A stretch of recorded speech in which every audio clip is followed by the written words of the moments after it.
If I could have your attention, please. Good afternoon, everyone. My name is Lou Giuliano, and on behalf of Workforce Ministries, I'd like to welcome you to another one of our Purposeful Leadership Series luncheon events. We thank you very much for coming. I think you'll enjoy today's event very much. And I'm so glad to see so many familiar faces, but also today so many new faces. So we thank you all for being here. I'd also like to thank our host at McLean Presbyterian Church to allow us to use this beautiful facility of theirs and provide this great venue for us. So thank you. And we appreciate all of your help. Your hospitality is always over the top. Now, for the newcomers that we have here today, I'd like to explain that our primary purpose for getting together several times a year like this is to encourage believers in the workplace. We endeavor to do that by bringing in speakers, usually very successful business leaders from around the country, to talk about their life, their careers, and their faith journeys and how they're intertwined. For the very simple reason of trying to clearly demonstrate to the world that it's very, very possible to have a very successful business career and be a 24/7 Christian. To be able to have your faith life be a key part of who you are while you're at work. And I know from personal experience how valuable that can be, and I'm sure many of you in the room do as well. And but we just want to encourage everyone to be able to take advantage of the wonderful gift the Lord has given us in being able to do that. In fact, we think about our time at work, your vocation, as actually a gift from God, a gift that He's given each one of us. He's placed you in each one of those positions that you're in today, no matter what that is. He's not only placed you there, but He's given you the tools, the resources, the training, the background, the education, to be equipped to do that job well. And this is all He asks of you there, that and maintaining and continuing to develop your relationship with Him while you're there. So we see jobs not only as a gift, an opportunity for financial remuneration, obviously is of interest to all of us, but also an opportunity to contribute to the common good by producing goods and services. But most importantly, I believe it's the path, the conduit that the Lord uses to conform us to greater Christ-likeness. So when you think about your job today, or as you leave here today, you hear our speaker today, we hope that as you return to your place of vocation, you consider this broader reason of why you're there and what it might mean to what you do, what you say, how you act, the words that you share with others around you. So please consider that. Well, now we have a very special speaker today. He's not our usual business executive. He's something more, very special, though, that I think you will really enjoy hearing from. He's a gifted lecturer, author, and I think, and as I've gotten to know Oz a little bit over the years and have the privilege of his friendship, I think you'll find him both enjoyable and challenging because he is such a very capable observer of the world that we live in and the things that means to us and how that impacts our faith and our lives. Not only being a keen observer, Dr. Guinness was born to parents of medical missionaries in China in the late 40s. They were expelled from China at the time of the Revolution. He moved back to England to be educated at the finest schools in England.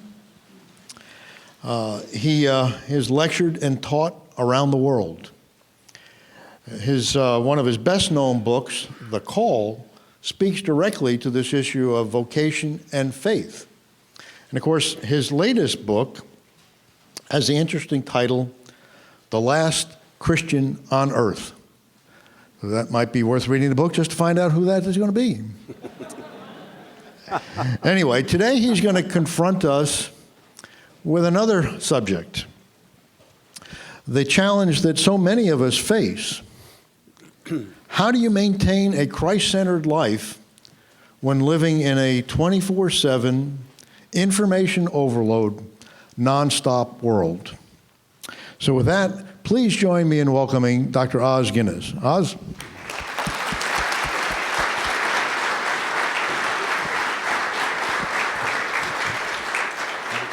Thank you. Thank you, Lou. Thank you all. It's a tremendous pleasure to be here. I couldn't be more supportive of all that I know the Workforce Ministries does. So it's a real pleasure. Some of you commiserated with me on the way in that I was losing my voice. If any of you heard the WAVA interviews, you know that I'm actually regaining my voice. So I feel a lot better than I sound, and certainly a lot better than 2 days ago. But it's a real pleasure to be here. As many of you know, my family is Irish. And one of my favorite stories is the time of a Spanish professor who visited Ireland to do a comparison of the two cultures. And he was out in the west coast of Ireland where time almost stands still, talking to an old man who'd been propping up a pub most of the day. And one of the questions he asked him was, did the Irish have any word that was the equivalent of Spanish manana? The old Irishman thought for a long time, puffed his pipe and said, no. In Ireland, we didn't have any word as urgent as manana. Now, that is the old Ireland. And since then, as you all know, Ireland became the Celtic tiger for a while until the recession. But the point is that modern Ireland, as many other modern parts of the world, feel the same 24/7 non-stop pressure that Lou was referring to. It's often called fast life. And we all here in Washington know what that means. Business at the speed of light. War at warp speed. Road rage, hurry sickness, you name it. The Sprint commercial when nothing less than now will do. And so on, and so on, and so on. Have you ever thought, though, that we are the first generation in human history to live at a speed beyond human comprehension? The old metaphor for speed was blink of an eye. But with our nano measurements, a blink of an eye is 500 billion nanoseconds. Incredibly slow. And here we are living in this world of fast life. Now you probably know too that it's often said there are two great human mysteries: evil and time. And like fish swimming in water that don't know water because it knows only water, no human has ever been able to figure out time. It's less important to us, as it were, than the challenge of evil, but it's equally a mystery. Augustine said famously, when he was not asked what time was, he could easily explain it, but as soon as a questioner asked him, he didn't know what to say. And the fact is, none of us really understands time because it's the only medium in which we have to live. The best we can do, though, is to compare different cultures and different periods in history. And when we do that, we can see how very different we are today. Different not only, say, from Aboriginal cultures with their notions of time without time, but we're very different, too, from Asian culture, where time is seen as cyclical and goes round and round and round, and so on and so on. But let me try and analyze to some extent this morning our Western advanced modern notion of fast life. We actually have new disciplines in the academic world, the discipline of what's called dromology, from the Greek word dromos, or race course. The greatest world expert in studying time says that in the modern world we're living in dromocracy, because what really rules us is time. In other words, here's something that can be very complicated, but it's also something that we each face day to day, because surely any of us living in Washington feel that 24/7 pressure, that information overload that Lou referred to. So let me build up the story of a human understanding of time moving down to where we are today, and at the very end, speak of things that are directly related to our Christian faith and living in this world of fast life.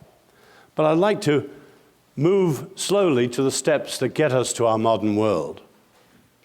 First, think of the contrast of traditional pre-modern views of time. Almost all cultures and societies had a view of three aspects of time before the modern world. The first was of biological time. Scientists now tell us not just women with their biological clocks, but all of creation has a biological clock. The time in some way is written profoundly into the very nature of nature itself. One of the most extraordinary days that Jenny and I experienced was in the east coast of Malaysia, watching the giant leathery turtles swim in on an August day.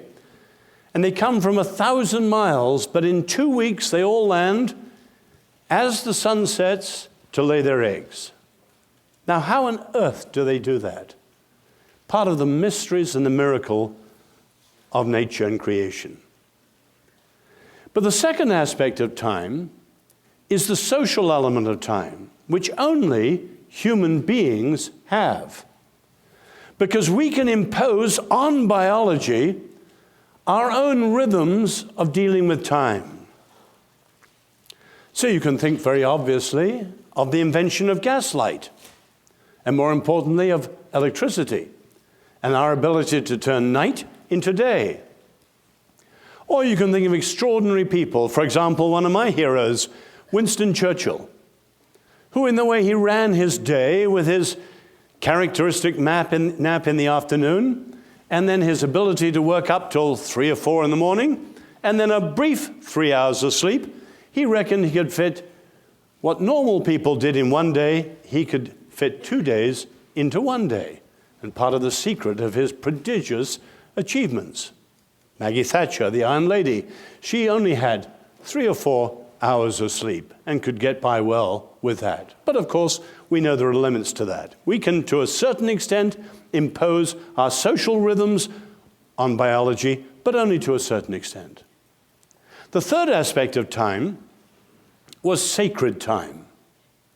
And the sense that there was some times that were outside, and the Greek word was ecstasy, outside normal time. So, for example, Good Friday for Christians was closer to every other Good Friday going all the way back to Calvary than to the previous Friday in the calendar or the succeeding Friday in the calendar. They were relatively trivial.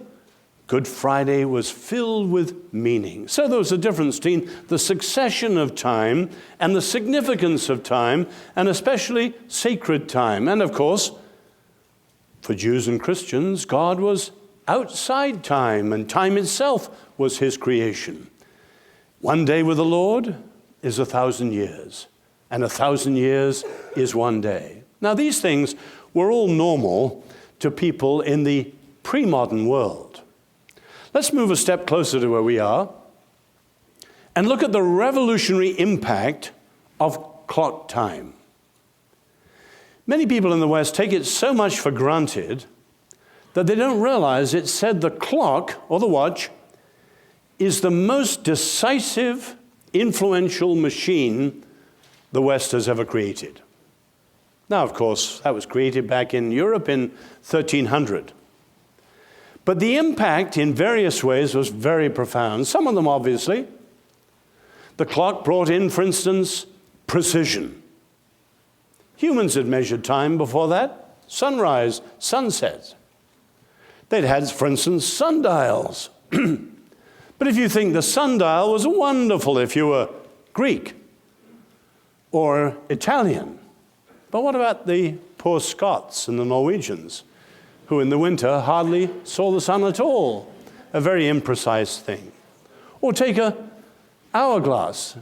If your hourglass is perfectly made and you turned it over exactly as the last grain of sand went through, all was well. But badly made or not noticed, it was extremely inaccurate. And for the first time, the clock brought in precision. Precision. Now, what came along with that, and we feel it deeply, was a new sense wherever the clock culture grew was pressure. Pressure. Baudelaire, the 19th century French poet, called the clock the sinister god that 3,600 times an hour says, now, now, now, now, tick, tock, and so on. And you can see as the clock was industrialized in the 19th century, and slowly entire continents were coordinated by clock time. Yes, it looks primitive to us, little trains puffing across, great big thick railway timetables and so on. But you saw the rise of things that were new under this pressure, such as the value, which had never been talked of before, of efficiency. And not surprisingly, at the end of the 19th century, Frederick Taylor, whose nickname was Frederick Speedy Taylor, brought in the science of time management. And you remember how that was picked up early in the 20th century by Henry Ford and his famous comment, "I give my workers every second they need, and not a single second they don't need." Was he being generous or merciful? You can make your own conclusions on that. Certainly looking at some of the factories in Asia today where the goods are made for us in the world. But you can see that as time started to give its pressure, so the new human value of efficiency, packing the moment, and so on, came in. But the third thing that grew with time was a presumption of the priority of the time category. We live in space and time. But as the clock came in, slowly things connected with time began to dominate over things connected with space. Take simple examples in words. Take the word civilization. When the Greeks said that they were civilized and others were barbarians, they meant that those over there, spatially distant geographically, were barbarians and they were civilized. But when we use the word today, it almost always means that we are civilized and they, back there in time, teenagers would call them Neanderthal or whatever, back there in time are the people who are less civilized than us. And the very meaning of the word has changed. The word progress changed. Progress was once physical movement, royal progress. So you still have it in John Bunyan's Pilgrim's Progress. But today it almost always means a temporal progress in time. And we, of course, are modern and progressive, and everyone else is behind us. Now you can see the presumption in the labels that grew up. Some of the most common, you had the Dark Ages, and you had the Middle Ages, and you had the Modern Age. Now, you just think of what the very label says and presumes. The Dark Ages, well, they certainly were dark. But the Middle Ages, were they just middle, interim, transition, a bridge between them and us? Far from it. We now know that what's called the First Industrial Revolution happened in the so-called Middle Ages. And many of the great things, like the cathedrals and so on, came out of that time. They were far from just a transition point. But of course, the presumption is that we are modern. And all roads lead to Rome, and all moments lead to the modern world, which means us. But of course, someone will soon be more modern than us, and then we ourselves will slowly look Neanderthal to them. And we need to examine the presumption that's written in to many of these words, and all of this came under the pressure of the rise of the clock. Move along, thirdly, to see how this takes off in the Industrial Revolution. The Industrial Revolution was when the clock was coordinated and really changed everything. The main story of the Industrial Revolution was as time as dynamism. Because for the first time, speed and power and wealth were connected. You could see this with the steam engine. Before the steam engine, we'd had to rely on our own running, take the marathon running, pigeons maybe, or, above all, horses. Now, if you'd wanted to go from London to Edinburgh, 400 miles, you could do it if you planned it well, the right inns, the right hostels, and so on. You could do it at a dizzying speed of 10 mph. Then came the first steam engines. And they were amazed for the first time they could do it at 15 mph. Pathetically slow to us compared with bullet trains and airplanes, but incredible to them. Because for the first time, you could sustain speed over distance, and it didn't rely on anything that was human or animal. It was an engine. And so you can see in the Industrial Revolution this idea that mechanized speed gave you power, and power gave you wealth, and speed and wealth were closely connected. And you read the novels, say, of Charles Dickens, Dombey and Son, his extraordinary descriptions of the great early steam engines. But the massive effort of the engine boilermaker and so on, the great wheels and the pistons driving, massive effort, but an extraordinary achievement of speed. The narrative was dynamism. There also grew up a minority story, which is of danger.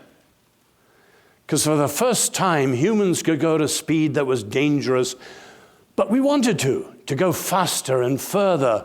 And so speed became tied in with risk and pressing the boundaries, and of course, the danger of death. One of my Guinness ancestors was the world land speed record holder, and he's one of those who actually lived to celebrate his record. Whereas, as you know, many of those on land and water and in the air went further and faster and then killed themselves in the process. And you can see today the love of extreme sports. Jenny and I lived close to the first man to ski down from Everest.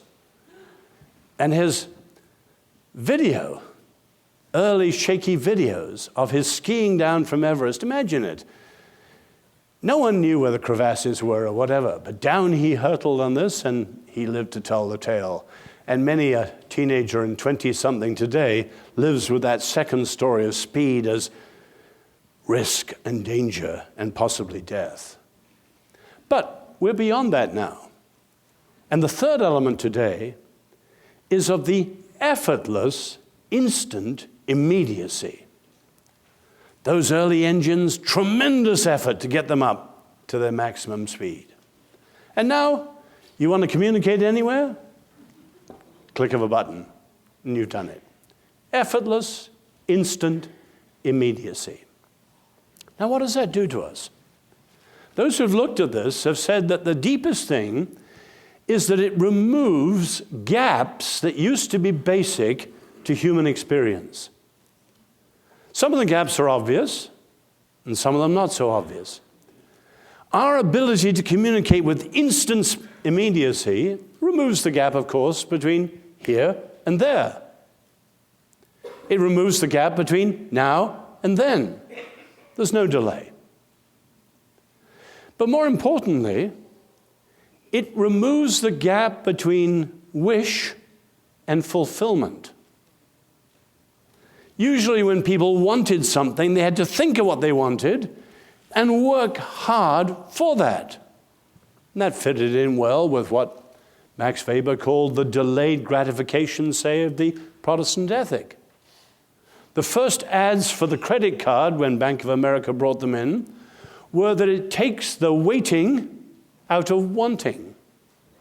With plastic in your pocket, amazing what you could do. And as we know with the housing crisis, people who had no money behind the plastic in their pocket, got mortgages on houses that were unbelievable to other people. But you could see that gap between wish and fulfillment has gone in a world of instant immediacy. But a very important one for all of us here in Washington is that it removes the gap between one thing and the next thing. Lou talked about our information overload.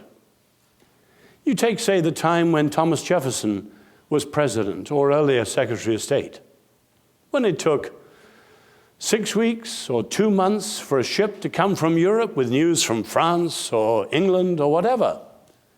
Did he have to answer it immediately? Of course not. He had all the time in the world to think of his measured response, and it would take a month, 6 weeks for the ship to get back to France or England to convey his message. But now, how many of us get on average how many emails? On a bad day, and I'm not a terribly busy or important person, 50, 60 that have to be answered. Imagine what some of the busier people life do. It removes the gap between one thing and the next. People talk about our world as the global village, Marshall McLuhan's term. That's actually too cozy and too unified for reality. Anyone who's a leader today on the global level of a corporation or a country knows that today, in the world of instant immediacy, they are dealing with the whole world the whole time. Because as someone says, everything's interconnected and no one is really in charge. We are overwhelmed as it comes to us from all sides. So as the next step, let's ask how this world of fast life hits us in our ordinary day-to-day worlds. The first obvious implication is it brings us the craziness that we know of life. I think when people use that word craziness to speak of the overload, they're meaning simply that no humans have ever had so much stuff, speed, and stress together. Stuff, the gap between one thing and the next. So much stuff, speed, and the combined impact of all of them, stress, together. And we all know what that's like. A lot of modern life is simply overwhelming. And we have to negotiate in ways that previously humans didn't. That's relatively obvious. A second implication is not quite so obvious, but very important. It compounds the short-sightedness of much modern thinking.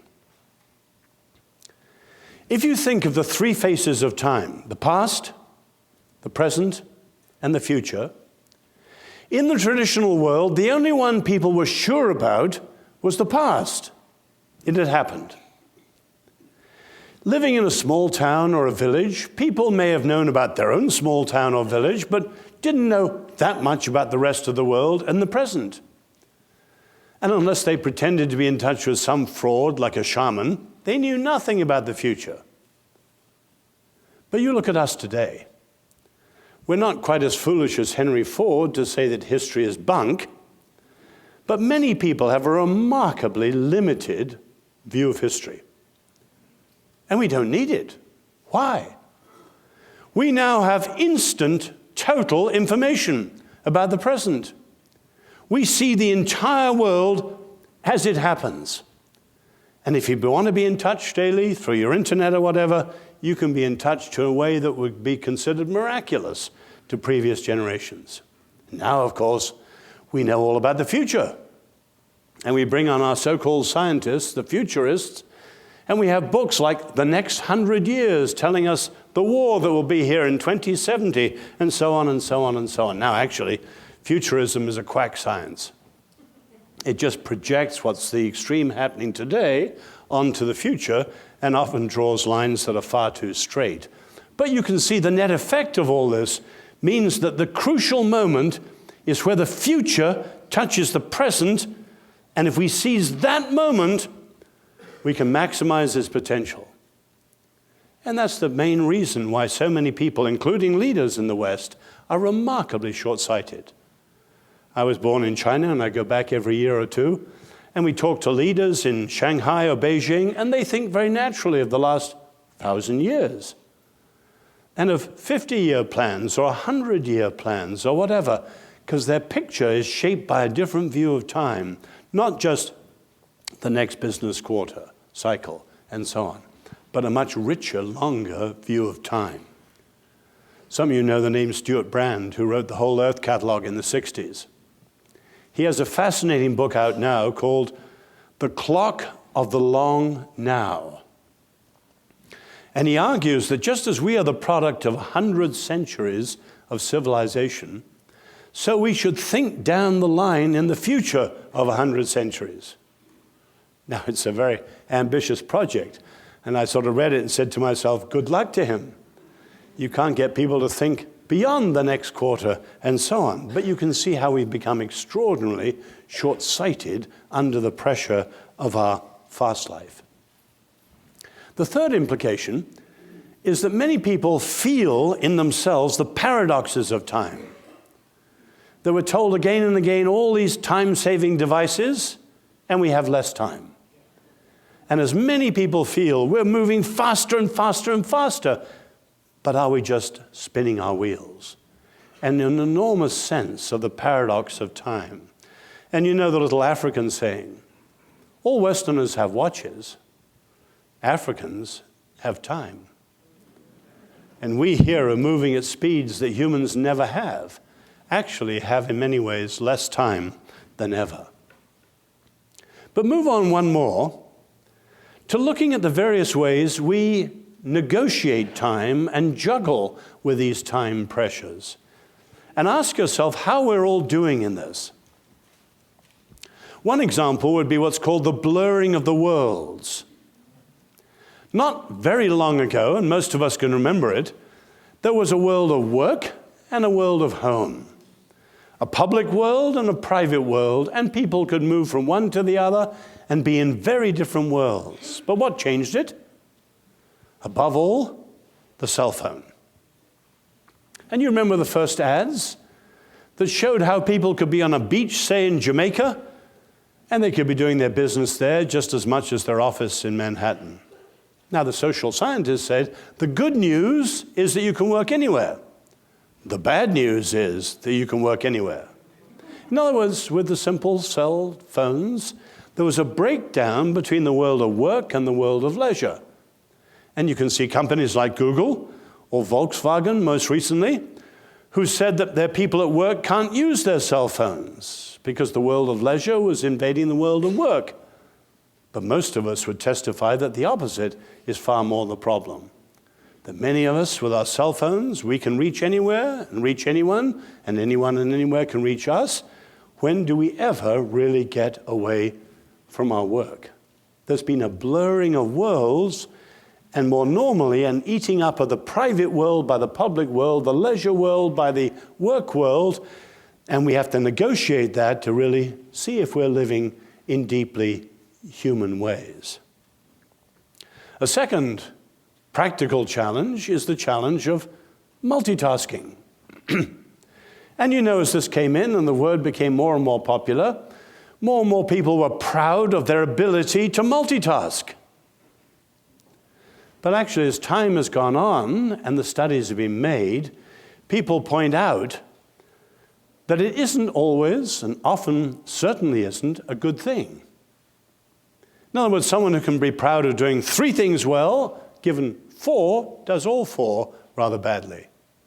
Someone who may do 5 well, given a 6th, will do all of them badly. Or more importantly, many of the things we need in life require attention, the focused attention that is love, and unless we give them that, we won't be doing them well.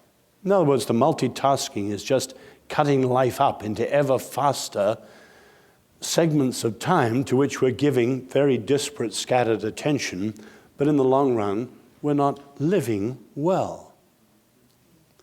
Or take yet another one, common in many busy cultures like Washington, the rise of outsourcing. You can take something like, say, the rise of speech writing. We know Abraham Lincoln wrote himself the Gettysburg Address. More importantly, we know the Gettysburg Address was the fruit of those years of wrestling, above all with the ghastly horrors of the Civil War. But do you expect the president today to write their own speech? No. Now, the presidents are rather busy. But if you think of all the areas today in which people are outsourcing more and more, and the faster we go, you outsource either to a machine or to a person you pay. I don't know if you saw the Washington Post article on the lifestyle consultants who are more and more now seen at soccer games and other games around Washington because the parents are too busy to go to the game, and so they're hiring people to go for them. Now, there's no question that outsourcing has its advantages in many, many areas, but we've got to examine again the human implications of the things that we're doing. I have no question that some people use the surrogate communities or the social media, have a certain community through that. But it's also true, as all the studies show, that the social media are what's called thin community, not thick community. And the genuine humanness depends above all on face-to-face relationships and communal relationships that are thick and not thin and not virtual. And we have to examine what it is that we're doing in all these areas. Let me move one closer, then only one more after this. We need to be vigilant in challenging the idols and the follies of fast life. Let me take one central one here. In a world that is now slanted supremely to the future, because we've got this chronological idea, Lewis calls it chronological snobbery, that the modern must be greater than the past. Not at all. And you can see today that Christians are starting to follow this. We've got to be relevant, up-to-date, new, reaching out to the new trends or whatever. And all the results show that it means that the gospel becomes something that looks transient and trendy. You remember the famous statement of a previous generation, he who marries the spirit of an age soon becomes a widower. And at a moment where our trends are changing faster than ever, always to be chasing the latest trend is a recipe for absolute folly. You can see the latest trend in Christian circles is innovation. There were more than 30 or 50 conferences last year inviting pastors to consider innovative pastoral ministries. Now, the Christian faith has been the most innovative faith in history, but it has never made innovation an idol. Never. I was at a Swiss banking conference a couple of years ago, and one of the Swiss bankers was remarking that Americans have gone crazy about innovation without asking, is the innovation for something good and better? And they pointed out that there was nothing more innovative than the credit default swaps. Brilliantly innovative and incredibly lucrative and highly toxic and utterly disastrous. Now, we all know the opposite. There was a New Yorker cartoon recently of a man looking at his cat by the litter box and saying to the cat, never, ever think out of the box. Now, that is clearly the other extreme. But you can see in many American circles and Christian circles today that we need to examine the idol of unthinking change. Change for change's sake is literally nihilism. We should only change for the better and really know why something is better, and we'll give solid, good reasons why that is so. But obviously, here at a lunch for Workforce Ministries, what matters finally to us is our Christian perspective on all this. What are some of the Christian antidotes for living in a world of fast life? We can't escape it. Our Lord, as always, calls us to be in the world, but not of the world. And just as our modern world is highly relativistic, and we hold on to standards of truth, just as our modern world is radically consumerist, and we have different views of needs and so on, so we've got to ask, what does it mean to live in this world of fast life, in it, but not of it? 3 things for you to think of here. First, we need to recover a Christian view of presence. Presence. At the heart of our faith is the incarnation. Our Lord became bodily present to us. The great teaching from this is actually from a Jewish philosopher, Martin Buber, talking of I and thou. And he points out that in a world of many relationships, when we love people and some relationships matter to us, we to them should be an I to their thou. Now, there are other relationships. I'm flying this afternoon to Chicago. The person who'll check my ID, I'm not going to stop and have a half-hour discussion. I haven't the time. Everyone else will be bugged. There are some relationships that are I, it. We're not recognizing the full human dignity of the person we're relating to. Now, you can see our world of fast life, we're tending to turn more and more of the I-thou relationships into I-it. Take even the simple cell phone that I mentioned, and don't think I'm a Luddite, I have my BlackBerry in my pocket. We have always been capable of being somewhere and somewhere else. Think of your imagination. You may have been here today, totally bored with everything I said, thinking of being down in the Caribbean next week. That's imagination. We can be somewhere and somewhere else at the same time.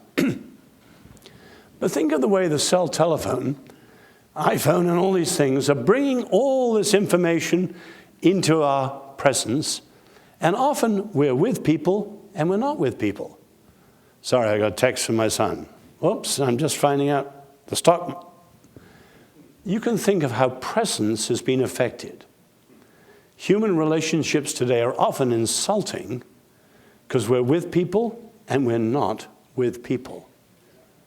I gave a talk on, not this talk, but another talk at a big conference in Jerusalem that some of you were at 2 years ago, GAFCON. And I was rather sad, but somewhat amused too, that I went straight from the plenary in which I talked to a communion service. And in this communion service, I was on a row with 10 African bishops. 6 of the 10 were texting during communion. Now, it's not just Africans fascinated with cell phones. I've seen that at our church too. In other words, people are not present. And we need to think, with modern speed and modern technology, are we really with people? Jim Elliot, the great missionary, used to say, wherever you are, be all there. And it's a statement of love that we're with people and we're truly with them. Well, think of a second thing. A Christian view of priorities. The scriptures are full of challenges to priorities. Seek first the kingdom of God, and other things are added to us and so on. But I've always seen the notion of calling, which as many of you know I'm very strong on, as a way of setting priorities. Think of your calling under God as a target. A target with a black bullseye in the middle. That's where all of us live, in the bullseye of our lives. Many of us here today, our home is Washington. Some of you may have traveled here. Now, we live there. But we can do a lot of things in the widening concentric circles of our lives. We can travel. We can vote. We can phone. We can give money. We can do all sorts of things that spread the circles of our influence. And I think the widest thing we can do is to pray. And we can pray for people we'll never meet, for countries that wouldn't let us in, maybe places we don't have the money to go there, and we can pray for them powerfully. But here's the point. If you consider the concentric circles, the widening spheres of influence of your calling, your gifts, your resources, your spheres of influence, at the end of the day, when you've mapped them out, they are limited. Thank God. That's why we can sleep tonight. We are not responsible for the world. We are each only responsible for God's calling to us with our brain cells, our dollars, our time, in these spheres of influence and our calling. And within those spheres, we do our utmost for his highest. Oswald Chambers. But at the end of the day, they're limited. And my little circles are small, and so are Lou's circles are small. So are Kelly's. And we could go on around the room to every one of us. All our circles are small. But as we each do our calling within our circles, the Lord has his people doing things all over the world. Now, though, that's what helps us set our priorities. Because in a world of fascinating information, overwhelming, urgent human need, I simply can't do it all. You simply can't do it all. And we can think through, though, our callings and leave the lesser thing for the greater thing, which is God's call to each of us. The third thing I think we wrestle with as Christians is the whole question of spiritual disciplines. Our Lord was busier and more pressured than any of us, without any technology. Have you ever thought the context of the man healed lower down through the hole in the roof was that Jesus was more crowded and pressured than a rock star and didn't have all the presidential aides to keep people away? No one could get to him. There was so much around. They had to let him down through a hole in the roof. What was the context of the feeding of the 5,000? He was so intensely busy with so many hanging on every word that they came to the end of the day and no one had eaten. He's actually far busier than us, even without technology. But how did he handle it? A rhythm of engagement and withdrawal. Engagement and withdrawal. He was not a monk in the desert. Always engaged, healing, teaching, delivering, you name it. But leaving for the other side of the lake, going up the mountain to pray, a time alone with his Father. Incredible engagement and strong withdrawal. And we need to recover in our time the spiritual disciplines in the thick of our modern busy lives. So here we are. There's no silver bullet, easy answers in this one. And I think we can all share with each other tips of how we've discovered a good way of doing things, or dangers that we've discovered that other people may not have noticed. We can all learn a huge amount from each other. But here's one more area, and it certainly touches the business world as it does the pressured political world of Washington. We're in the middle of fast life, a speed at which no humans have ever lived before. And our challenge is still to live with the way of Jesus, taking people as people with deep dignity and love, and knowing ourselves how to negotiate the craziness of our life. My own prayer almost daily is, Lord, teach us to count our days so that our days count.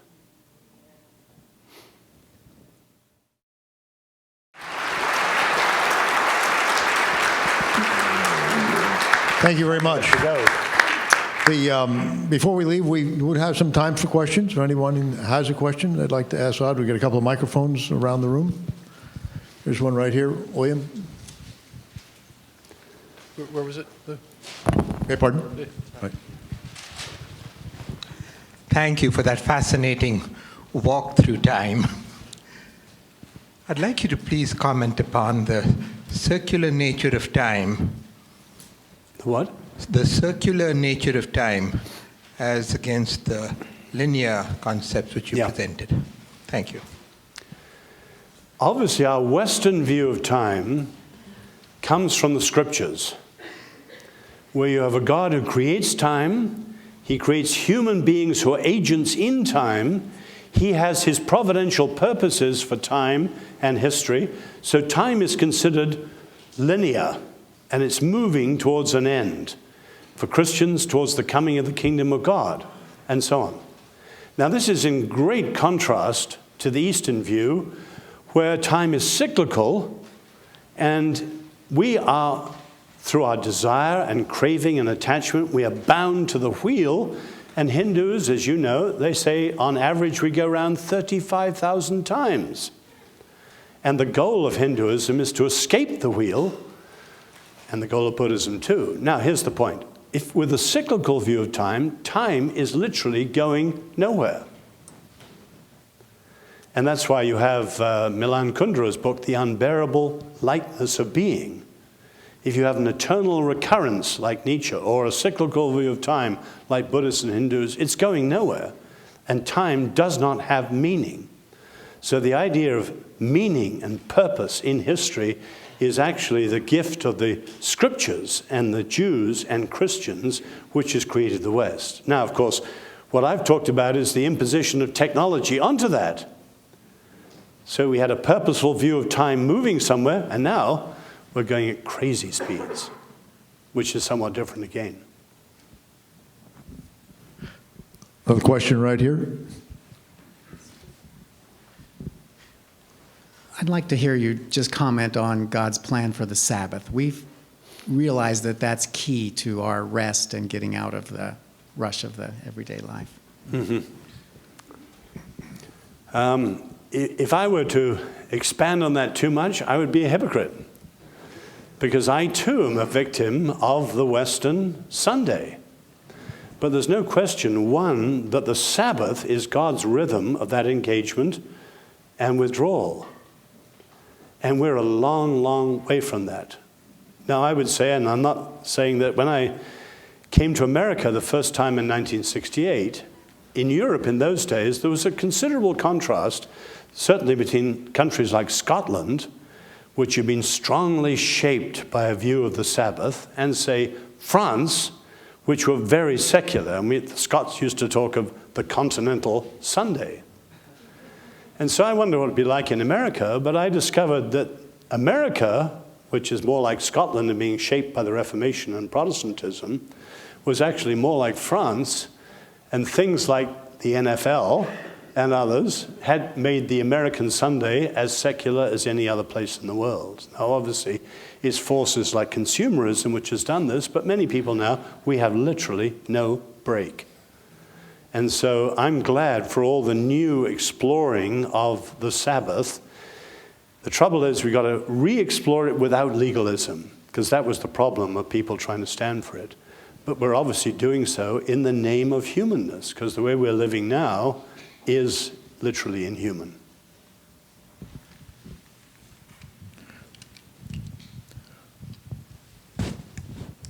As you talked about the importance of our calling, and the question is, with this just focus on time and incessant and pressure and all the demands, where's the margin for that time for hearing and finding and following then that calling? Many of you may have read my book. I believe there's a primary call, which is we're called by the Lord, to the Lord, for the Lord. So however busy we get, the beginning of our day has to be spent with the one who calls us. If everything's done as a response to his call, above all, it has to be done in response to him. So we begin with personal worship.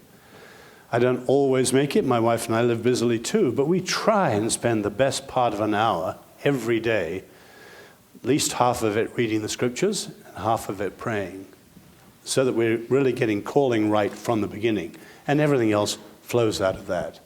And that's part of that the spiritual disciplines. For me, daily personal worship is the very first of the essential disciplines. Thank you. Another question? On the front? I couldn't help to think on that last response, the difference between performance and inheritance. So And when what was the we second word? inheritance, we inherit, our relationship with God. Whereas if we drive our life on performance, we're constantly, bucking against time. That's where that pressure is coming from. Whereas if we're an inheritance-based self, Yeah. we're constantly in that. I like that engagement and disengagement that you talked about. Obviously, we have people to whom we're accountable. Workers have bosses, etc., etc., etc. So in their eyes, we have to perform. But as I understand the notion of calling, we're always performing, using that word now wrongly, to our Lord first. In other words, He's the first audience. He's the audience of one. And so if we please Him with an excellence, what we're doing is excellent to Him, it will please our bosses. It will do the other things too. In other words, these secondary audiences for us are not primary. And as you say, or at least you're hinting, with the Lord, our one audience, we're not performing in order to be accepted. Once we put our trust in Jesus, we are accepted and justified. So all that we do now to perform with an excellence to His glory is out of love to Him, not out of a need to prove ourselves worthy of His acceptance. And that's very important too. Thank you. Yes, sir. Leon Page, retired Air Force chaplain. I wanted to ask you, I think it's Edward Gibbon's Rise and Decline of the Roman Empire. He talks about things that happened that caused the collapse of Rome. So, if you go the way of Rome, won't you end up the same way Rome did? In other words, they built great ruins and buildings, great military, all of that. But some of the same things I think today is parallel in the United States with what caused Rome to fall. Do you see the connection there or distinction? Mm-hmm. Rise and decline of the Roman Empire compared to? It's a very contentious area. We got a lot to learn from it, though. Clearly, America is a republic. The Republic of Rome fell in the 50s.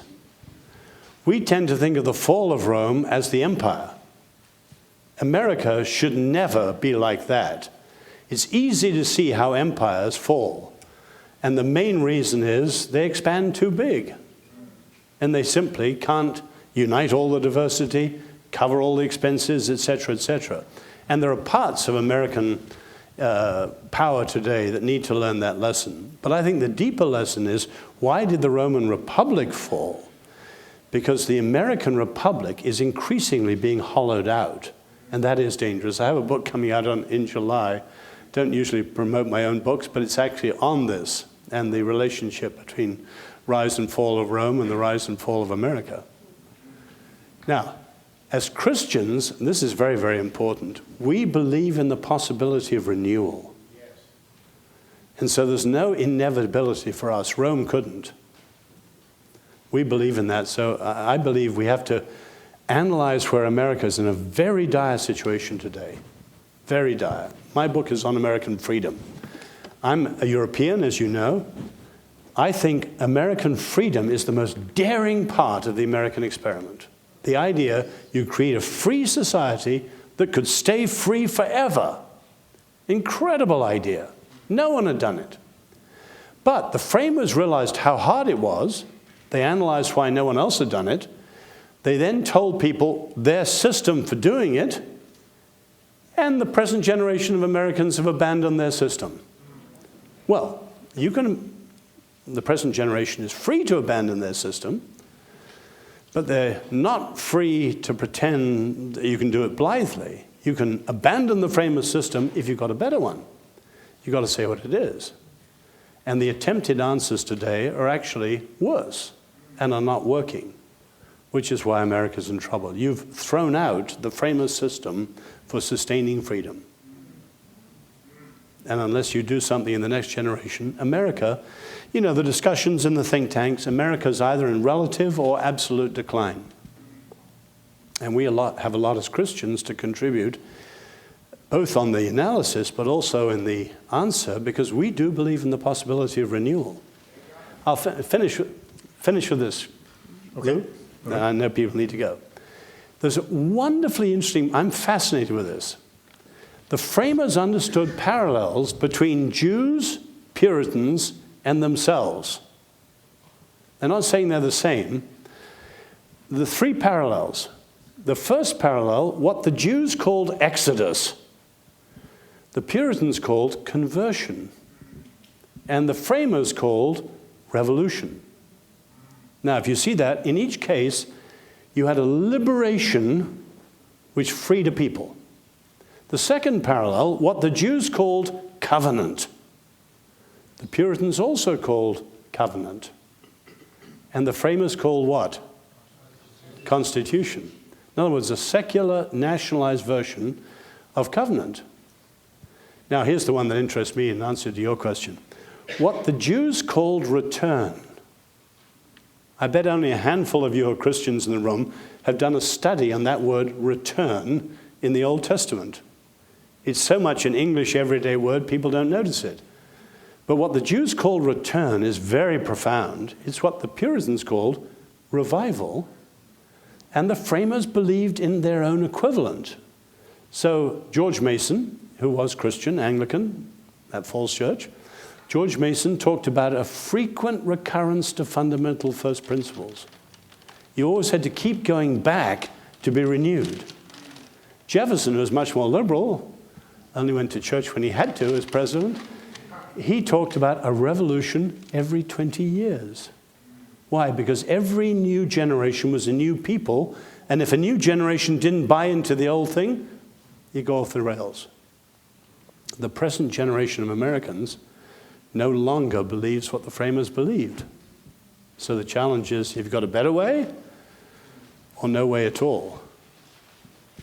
Oz, we thank you. Thank you.